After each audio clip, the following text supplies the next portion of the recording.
வணக்கம் உறவே. இங்கே நாம் காண்பது சென்னை கோயம்பேட்டிலிருந்து பூந்தமல்லி செல்லும் சாலையில் மதுராயில் பகுதி. இப்போதெல்லாம் பெரும் நிறுவனங்கள் அடுக்குமாடி குடியிருப்புகளை கட்டி விற்கின்றனர். ஒவ்வொரு குடியிருப்பிலும் 1000 வீடு வரை கூட இருக்கின்றன. ஒரு வீட்டின் விலை கோடிகளில் தான். இது பிரஸ்டீஜ் நிறுவனம் உருவாக்கியது. எனது மகள் குடும்பம் இங்கே வாடகைக்கு வந்துள்ளனர்.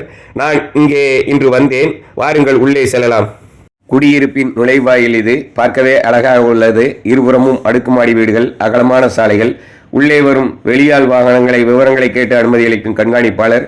வழியில் எனது மகளின் வகுப்பு தோழியின் பெற்றோரை பார்த்தேன். இவர்கள் திடீர் வருகை. எனக்கு மகிழ்ச்சி தான். எனது மகளின் மகள் ஆதினியை 6 மாத குழந்தையை தூக்கி கொஞ்சுகிறார்கள். பெரும் மகிழ்ச்சி. எனது பேத்தி ஆதினியை பார்க்க எனது மகளின் வகுப்பு தோழி வந்திருந்தார். அவர் ஆஸ்திரேலிய குடியுரிமை பெற்று அங்கேயே வசிக்கிறார். உயரமாக இருப்பவர்தான் அவர். எனது பெற்றோர் கைநாட்டு. நானோ SSLC, ITI. எனது மகள் முதல் பட்டாதாரி.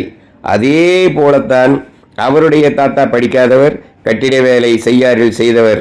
சென்னை வந்து பிள்ளைகளை படிக்க வைத்து இன்று இவரோ ஆஸ்திரேலிய குடிமகள். சொந்த வீடு அங்கே.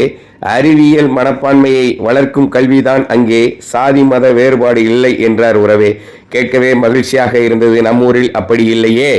இங்கே வசிக்கும் குழந்தைகளுக்கு மாலை நேரத்தில் வளாகத்திற்கு வந்து விளையாட்டு சொல்லித் தருகிறார்கள்.